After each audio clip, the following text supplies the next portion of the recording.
Et voilà, madame, monsieur, nous sommes de retour à notre magazine de télévision.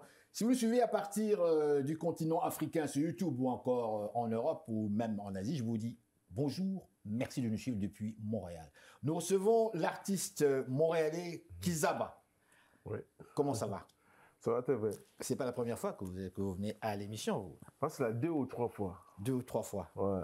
Alors, quelles sont les dernières nouvelles? Dernière nouvelle, je sors mon nouvel album le 12 avril. Oui. Ça va être au Théâtre Fermont. Donc, c'est un bébé qui a été dans mes bagages depuis longtemps. Et là, je le sors. Un vrai bébé, là. Un vrai bébé, Bon. ouais. Kizaba, déjà votre nom, Kizaba. Moi, quand j'entends Kizaba, je suis Mokongo. Bantou, pour ceux qui ne le savent pas. Mais je suis Mokongo. Mokongo, c'est-à-dire de l'ethnie Congo. Et c'est dans ma langue, le Kikongo. Exact. Kizaba. Je ne maîtrise pas cette langue, malheureusement. Ça veut dire quoi, ça, Kizaba? Kizaba, c'est comme un genre de savant qui connaît tout. Ah, Qui essaie d'apprendre des choses. Et puis, c'est un genre de savant, un genre de génie. donc vous vous considérez comme un savant? Je sais pas, peut-être avec le travail que j'ai fait, les gens peuvent approuver si je suis génie ou pas. Mais ça veut dire quoi, ça, être savant ou même génie? Et pour vous, quelle est votre définition, en fait, de ce terme C'est génie, le savoir, savant? c'est le savoir-faire d'un travail. Moi, j'arrive à le faire à ma manière. Et je suis dans l'art, je suis dans la musique, je suis dans la mode, je suis dans la direction artistique aussi du projet. Dites-moi, qu'est-ce qui vous a, vous personnellement, Kizaba, d'abord déjà votre nom dans la langue Kikongo, qui, en fait, selon moi, qui veut dire je sais, Je sais, savoir. le savoir. Oui. Kizaba, selon moi, je sais, le savoir quelque part. Exact. Mais vous, qu'est-ce qui vous a conduit vers la musique quand on tient compte du fait que vous êtes originaire également de la RDC, Oui, n'est-ce pas? Et je suppose que vous êtes aussi Mukongo. exact. N'est-ce du pas? Congo. Voilà. Du bas Alors, Congo. Du bas Congo aussi. Alors, je sais que chez nos parents, ça c'est classique, chez nos parents, au Congo particulièrement, ailleurs je ne sais pas, mais la musique, niette. Tu ne touches pas, ça c'est un passe-temps là. C'est pour les voyous finalement. Mais il faut que tu te concentres. Exact. Et toi, tu es parvenu quand même à sortir de ce cadre-là, de cette prison quelque part, pour vraiment t'exprimer, n'est-ce pas? Exact. En fait, ça vient de la famille. Ma grand-mère était chanteuse au choral et elle était aussi percussionniste. Votre grand-mère percussionniste, une femme percussionniste? Une femme percussionniste. Ah bon? Ça existe, elle chantait. ça? Oui, il y en a au Congo. Il y en a a au Congo des mamans qui tapent le tambour là. Vous pouvez même pas croire. Ouais. Mais moi, en fait, je vous pose cette question parce que pour le commun des mortels, je dis, bah oui, mais pourquoi pas?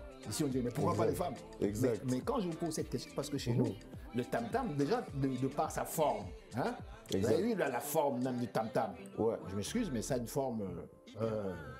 je ne décris pas, mais on voit ce que j'ai veux dire. Hein? Ouais. Masculine, là. Masculine. Machin. Et voir une femme en train de taper là-dessus, Exact. on dit, mais il y a un contraste. C'est devenu quelque part comme un instrument masculin, alors que ça dépend. Ouais, ça dépend, mais comme ça dépend avec. Bon, ici, on est en Occident. Oui. Mais au Congo, Oui. c'est différent aussi. Tu vois, c'est aussi impressionnant de voir des mamans qui tapent le tambour comme ça. Oui. Puis ma grand-mère, elle tapait le tambour à un autre niveau. Puis moi, j'ai essayé. Même elle a dit non, il faut taper ça comme ça. Parce que comment quand on taper. tape, ça prend quand même une certaine force. Là, Ouais, ça prend la Et force, puis ça ouais. fait mal au mal. Ouais, Quand ça on n'est pas change très quand même habitué. carrément la peau. Ouais. Ma grand-mère, tu vois, sa main était quand même solide. Donc là. si elle te giflait, Ouais. mon Elle cher, te fallait gifle, t'asseoir. là, Hein? ouais, exact. Et puis ça vient aussi de mon oncle aussi qui était professeur de la musique jazz à Chicago, Oui. à l'université de Chicago. Il a enseigné la musique jazz là-bas. Et puis quand il est arrivé, il a vu mon talent. Et c'est là où il m'a fait rentrer la musique jazz. Et après ça, je voulais apprendre aussi la musique de chez moi parce que j'ai commencé très tôt. La musique parce que mes parents sont morts très tôt, donc j'ai grandi avec ma grand-mère. Donc lui m'a pris très petit. Je suis rentré dans le jazz. Après, je voulais apprendre aussi la musique congolaise. Parce que j'avais déjà l'accès à la musique traditionnelle à la maison à cause de ma grand-mère. Donc j'ai appris beaucoup. Dans cet album, on trouve aussi des chœurs traditionnels que j'ai carrément imité des voix moi-même. Oui. Sumalumeli mama kanki kalendunto Mamelo Sumalombo mama Mentikene kinde Sumalumeli mama kanki kalendunto Sumalombo mama Mentikene kinde Sumalumeli mama kanki kalendunto Sumalombo mama Mentikene kinde Malambale mama matikala nito. Mama me, sozo mabukala. Nakilike undumba, mama me. Sozo mabukala. Nakilike undumba, mama me. Sozo mabukala. Nakilike undumba, mama me. Sozo mabukala. Skala lulele. Bokolia niño. Bokolia niño, mama.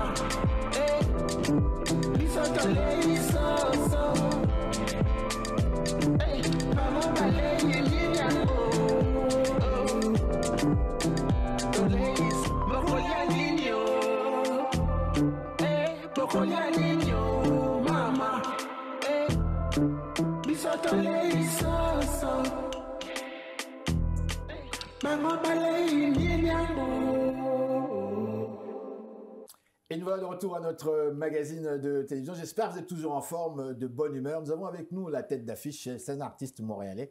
Il est originaire de la RDC et son nom c'est Kizaba. Kizaba, on vous a vu au festival Nuit d'Afrique, si je ne m'abuse, l'été dernier. Oui. J'étais dans la foule et je pense que vous étiez sur la scène là, quelque part. On n'a pas eu l'occasion de se parler, mais je vous ai vu là en train de... Dites-moi, comment est-ce que vous décrivez, vous définissez votre musique comme telle? La musique, c'est vraiment la mélange de fusion de la musique congolaise et la musique électronique, le pop de l'Occident. D'accord, mais quand vous dites ça s'appelle congolaise... Afro-électro. D'accord, mais dans la musique congolaise, vous le savez comme moi, il y a quand même une diversité de musique au Congo. Vous le savez. Nous avons ce qu'on appelle encore ici, aujourd'hui, le soukous. Alors que pour moi, le soukous, c'est vraiment nos parents, là. Ça date des années 60 et quels 70. Ça s'arrêtait en 70, soukous, là. C'était pour les vieux. Parce qu'après ça, nous sommes passés dans d'autres choses. Mais aujourd'hui encore, on parle du soukous encore, la musique congolaise. Mais vous, c'est pas le soukous. C'est pas le soukous que vous faites. Moi, c'est vraiment le soukous modernisé. C'est pour ça que je l'appelle afro-électro, parce que j'ai fait un mélange de fusion de musique à l'intérieur de ça. On trouve la musique congolaise, on trouve la musique électronique, on trouve le pop et puis le pop rock quand même dans la musique. Alors, on va présenter maintenant.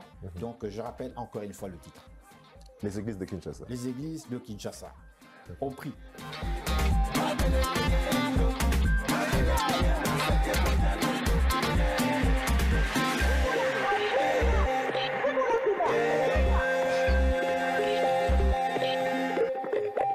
Ma ville de Kinshasa, y a trop d'églises. Les bons pasteurs, on sait pas. Ils prennent le nom de Dieu, ils prennent l'argent du peuple, ils prennent l'argent du peuple, ils prennent l'argent du peuple. Kinshasa, c'est pour le business. Ils prennent l'argent du peuple, ils prennent l'argent du peuple, ils prennent l'argent du peuple. Et nous on dit non, non, non, non, non.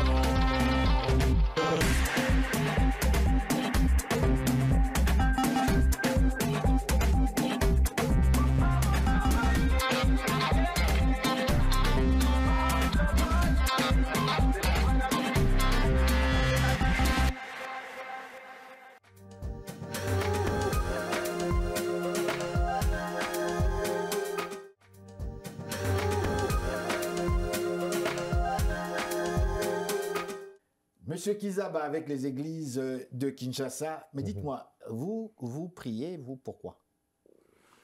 Bon, j'écris parce que quand tu te lèves le matin, tu ne sais pas si tu vas revenir à la maison. Ah non, ça, j'aime pas entendre ça. Donc, il faut quand même rendre... Comment tu peux penser comme ça? Comment tu peux penser comme ça? Parce que des fois, la croyance, et puis on sait qu'il y a...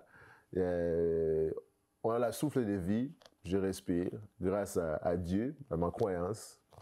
Et grâce à Dieu que je suis là et je continue à faire la musique, je continue à voyager, je continue à donner. Mais non, c'est pas grâce à Dieu, c'est grâce à tes parents.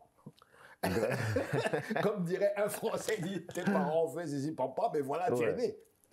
Bon, la croyance, c'est pas donné à tout le monde. Moi, la croyance, j'ai grandi avec ça. J'ai grandi avec la Bible et ma famille. Donc, je crois en Dieu. Je sais qu'il y a la lumière qui existe. Il y a un genre de spiritualité qui existe. Et moi, je crois en ça. Ok.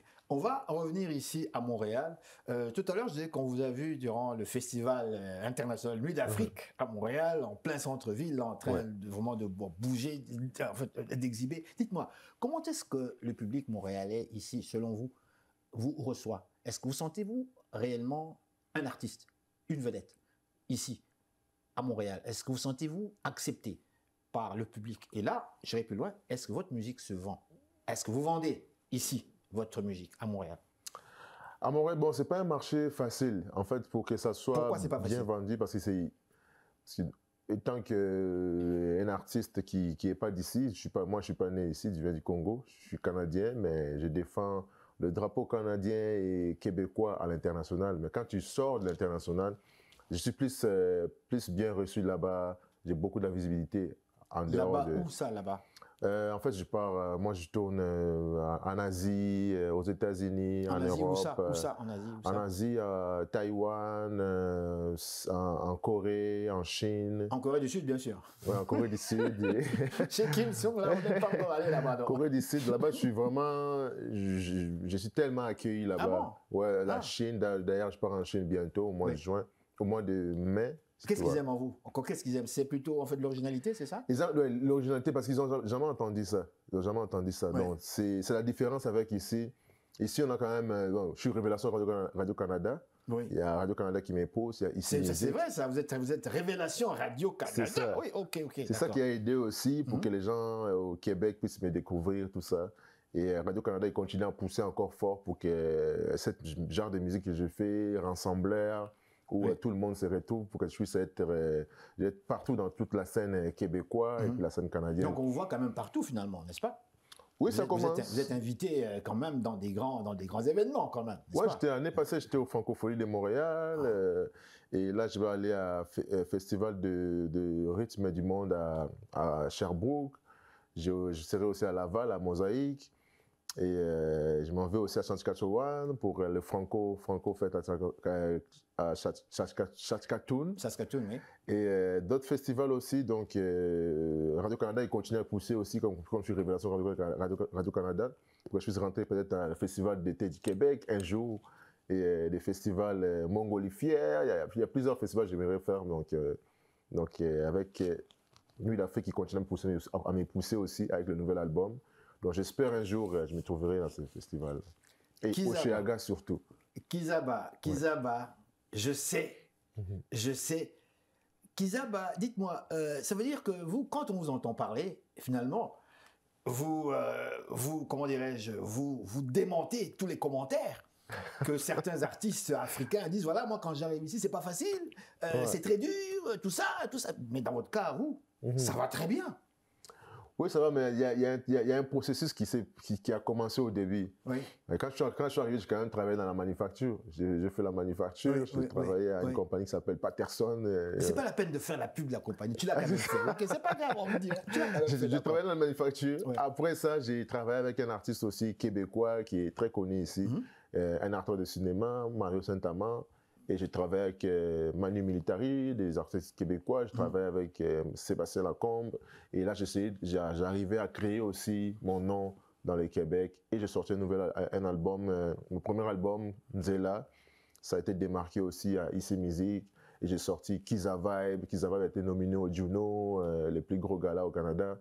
Et j'ai eu la nomination là-bas. Et là, maintenant, le prochain album qui s'en vient aussi, je travaille encore plus pour avoir plus de reconnaissance. Mais quelque part, lorsque j'écoute vos chansons, lorsque j'écoute les titres en fait de vos chansons, on sent quelque part que vous avez été en fait, vous n'aurez pas été influencé par hasard par le régime du maréchal Mobutu, c'est-à-dire l'authenticité. Comment vous avez trouvé ça? J'ai rien trouvé, je n'ai fait que poser la question simple, Henri Ngaka que je suis. Je ne sais rien. Je ne peux pas prétendre que je sais, moi. Mais quelque part, quand j'entends les titres des chansons, lorsque j'entends vous exprimer, n'est-ce pas, dans votre langue maternelle, que moi-même je ne maîtrise pas du tout, et même j'en ai honte, parce que c'est la langue de mes parents aussi, le Kikongo, Exact. je me dis, voici un homme authentique quelque part. C'est-à-dire que vous partez de vos sources, comment dirais-je, de vos racines ancestrales. Traditionnelles, yeah. Je vous laisse continuer. Moi, c'est mal ce mélange-là. Bon, Mobutu, oui, on a grandi avec... parce que Mobutu, il a vraiment valorisé la musique congolaise, surtout la rumba. Précision, Mobutu était le maréchal président de la République du Zaïre de l'époque, de 65 en 97. Exact. Il a été aussi le grand dictateur zaïrois de 65 à 97. Exact. Et je vous laisse continuer. Et grâce à lui aussi, il a valorisé beaucoup la musique congolaise. Il a poussé la musique traditionnelle. Des fois, il y a des cérémonies qu'il faisait, il y a de la musique traditionnelle qu'il jouait. Donc, on était beaucoup influencés à la musique congolaise. Et moi, d'arriver ici, j'ai dit, j'ai regardé un peu le marché musical avec les artistes africains qui viennent d'ailleurs. Je me suis dit, non, ça me prend quand même quelque chose de nouveau, un concept novateur qui va me débarquer de tout le monde. Et je l'ai fait, j'ai fait ce mélange-là. Je suis allé chercher la musique électronique, je l'ai mis dedans, j'ai mis un peu du rock. Donc, tous les Québécois ils viennent dans mon show, tout le monde se retrouve parce qu'ils voient la musique congolaise, mais ils n'ont jamais entendu ça. C'est du nouveau et puis ça fait danser tout le monde se retrouve, tout le monde chante avec moi, tout le monde suit en même temps avec moi. Et vous ne chantez pas en lingala? Je chante en lingala aussi. Aussi, quand même. Je chante à 4 langues. Ah bon? Ouais, 4 langues. En lingala, kikongo, français, anglais. Des fois même, il y a espagnol, italien. Il y a d'autres chansons que j'ai fait avec des collaborations que j'ai fait. Vous portez quelque chose sur votre cou. Je ne sais pas comment expliquer ça. Est-ce que ça a une signification, ce que vous portez là? Est-ce que ça exprime quelque chose? Bon, moi, je l'ai acheté parce que je trouvais ça beau. Tout simplement? Ouais, je trouvais ça beau, mais il y a une signification aussi, je pense qu'il y a la main de Fatima, tout le monde le connaît. La main de Fatima. Fatima. Tout le monde connaît, mais tout le monde ne connaît pas. Donnez-nous quand même Ouais. une petite explication pour ceux qui ne connaissent pas. Fatima. Bon, pour ceux qui connaissent un peu la spiritualité, genre, c'est contre les mauvais œils, les gens qui te veulent du mal, parce qu'on est dans un milieu quand même, tout le monde t'aime pas. Il y a des gens qui vont t'aimer, il y a des gens qui vont pas t'aimer. Oui. Et moi, je le porte pas pour ça, me protéger, parce que je suis déjà protégé avec les croyances. Ouais, mais la signification de ce bijou, c'est une protection quelque part, n'est-ce pas? L'œil que je vois là, si vous placez un peu votre blouson là, l'œil qui est là, voilà, ok. La main de Fatima. Oui. Pourquoi l'œil de Fatima? Qu'est-ce que ça exprime, selon vous? Franchement parlant. C'est une œil qui voit de mauvais esprits. Est-ce que ça fétiche ou quoi, mon frère? En fait, c'est pas toute la définition pour ça, mais il y a des gens qui connaissent ça. Donc moi, je l'ai mis pour les styles. Et puis, j'aime beaucoup, je trouve ça beau. Mais je connais quand même un peu sur sa signification, mais je ne le porte pas vraiment pour ça, mais seulement pour les styles. D'accord. Donc comme là, je suis dans mon propre branding, ma ligne de vêtements. Oui. Oh là là, c'est même très très beau. C'est même très joli. On va se laisser avec un dernier vidéoclip.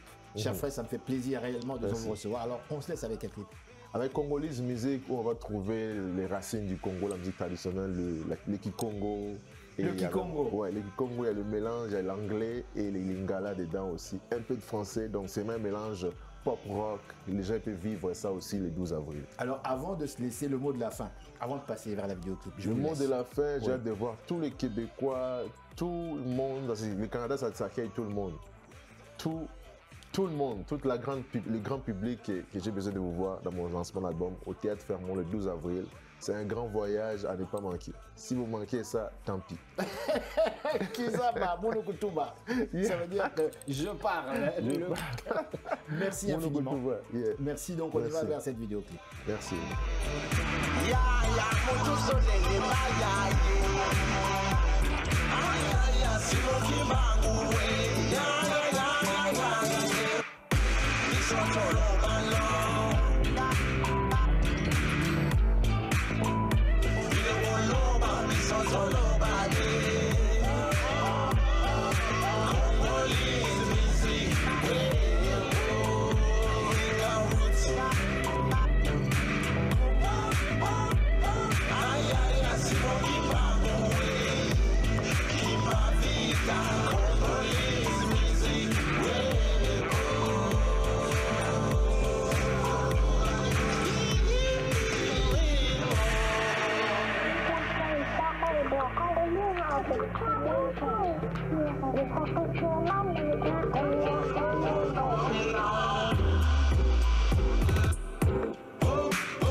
Et voilà, c'est déjà la fin de l'émission. Nous espérons que vous avez aimé. Je vous dis pour ma part, grand merci au nom de toute l'équipe ici en Ringkaka. Au revoir et gardez le sourire.